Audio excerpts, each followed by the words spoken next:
Hello, welcome to another Facts and Dimensions Lose Weight with Data video. In this one, I'm going to talk about correctly recording all the data going forward. As you know, bad data in means bad information out, or certainly people in my field who are working with data all the time. So I want to show you some things. Mainly, I'm going to show you how it all adds up. Let's have a look. So here we've got a blank diary with a made-up account. I like a coffee. I like a white coffee. Let's have a look at this one. A white coffee, no sugar.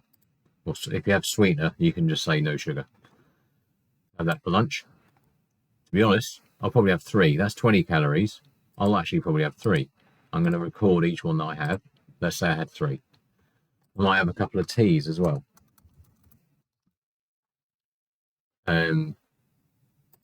A couple of teas. And do you know what? I'll probably have the half a sausage on one of my kids' plates because they didn't finish their food as usual. Let's have that as well. So at this point, with some teas and coffees and a half a sausage, I'm already 160 calories. It's fine doing all that. All that matters is that you record it. And if you're going to do that, then that enables you to see visually on the screen. Right, now, that's my target. That's how much I've got left today. No problem. I might already be thinking, oh, I just want to burn that off. So I'm going to go for a walk. So for lunch, I'm going to go off for a walk and listen to a podcast. Something I find quite pleasurable to do. Go for a 3 mile per hour walk for half an hour. 102 calories. Didn't quite burn off what I had. I wish I had done. Instead of going for a half an hour walk for 3 miles per hour, well, I've still only got half an hour to spend. That's fine. I'm going to go for a bit more of a brisk walk. In fact, I'm going to go for a nice, decent walk where I'm going at a fairly nice lick. 163 calories. Now I've actually burned just slightly more than I consumed, and I'm back to where I started. That's what's so great about this whole method.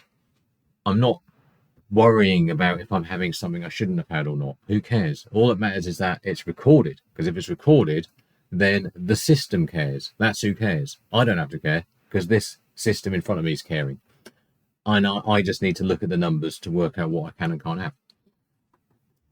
Now, I like a lasagna.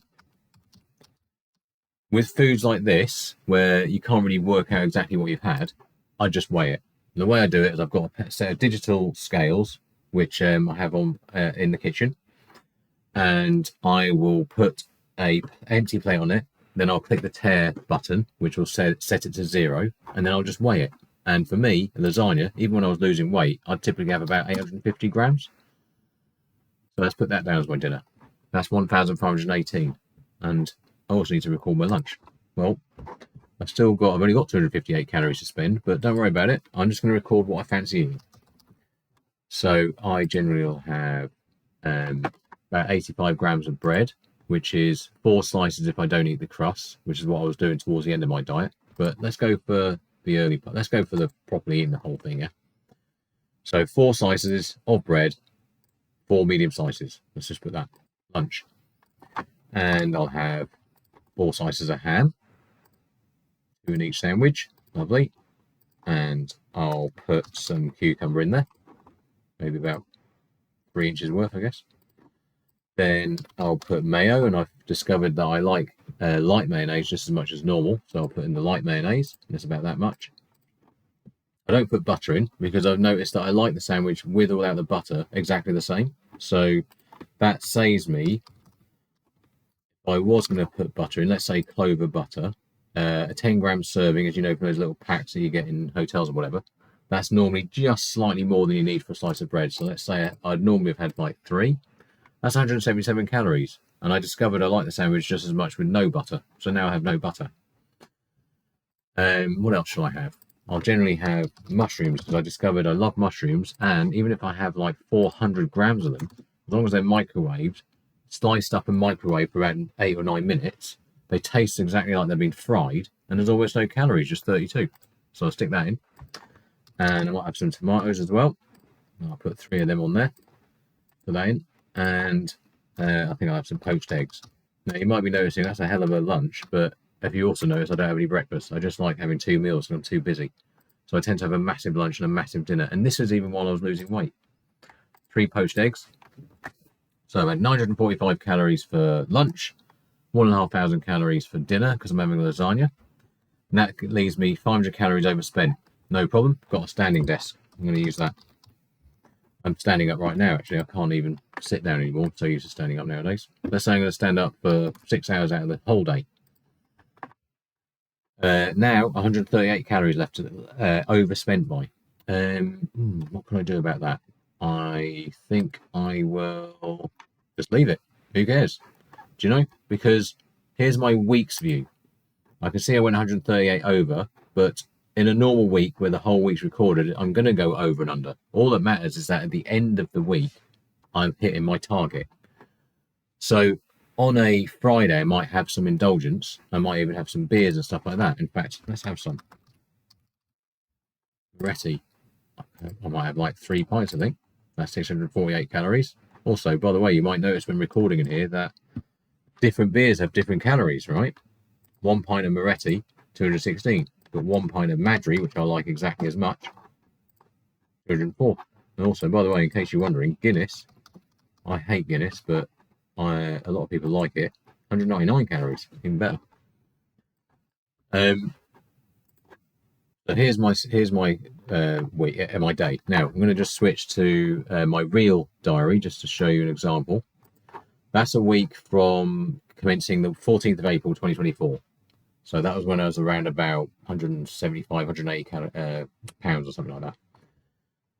In a typical week, in the early days of the week, I would always have an excess of spare calories to spend at the end of each day, building up lots of calories, all the while getting to the end of each day and thinking, oh, I'm looking forward to spend that at the end of the week, and then I'll save up some more, and I'll save up some more, and save up some more, save up some more, and then I have a big splash out on Friday and another splash out on Saturday.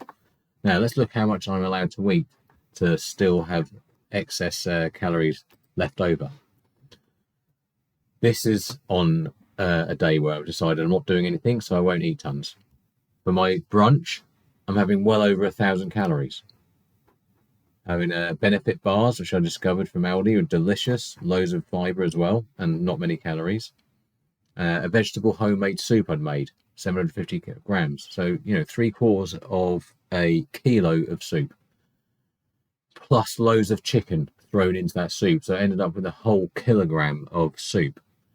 And some bread and a few other bits. 1,300 calories. Might seem like a lot. And if you're dieting, but you're not doing it with data, that would seem like a massive indulgence and you'd be really worried about that. But because I'm recording it, I can see it's not a massive indulgence. And for dinner, I've had the soup again because it was delicious. I did make it myself. Normally I wouldn't have the same thing twice, but anyway. Over 1,000 calories. And then I've done my usual exercise, which is going off for a walk with listening to an a podcast for an hour. Standing up for 7 hours over the 16 hours that I'm around all day. I'm standing up for 7 hours of them. This is on a Sunday, but I would have stood up while watching telly. I could sit down, but I'll stand up instead. Why would I sit down if I can burn 60 calories just by standing up and it's exactly the same? And then I went for another walk.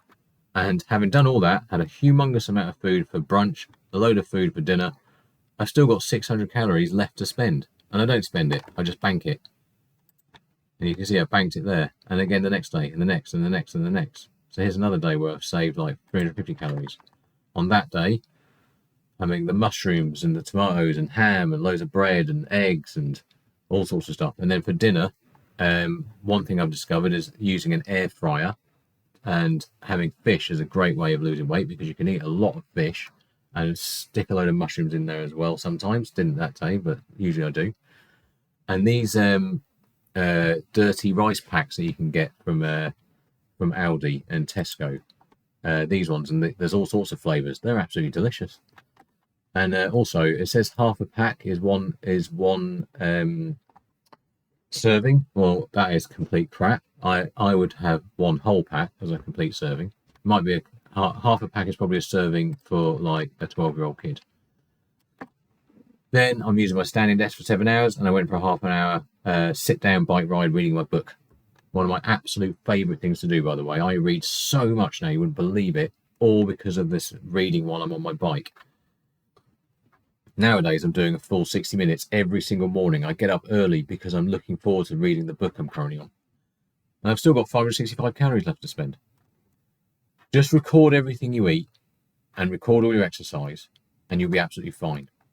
Now, in the link at the bottom of in the description below the video, there is a link to the Snowflake database where you can get access all of my diet and exercise data and all of my digital scales data, and you can see for yourself that as long as you meet your calorie deficit goal, you will lose £1 per week.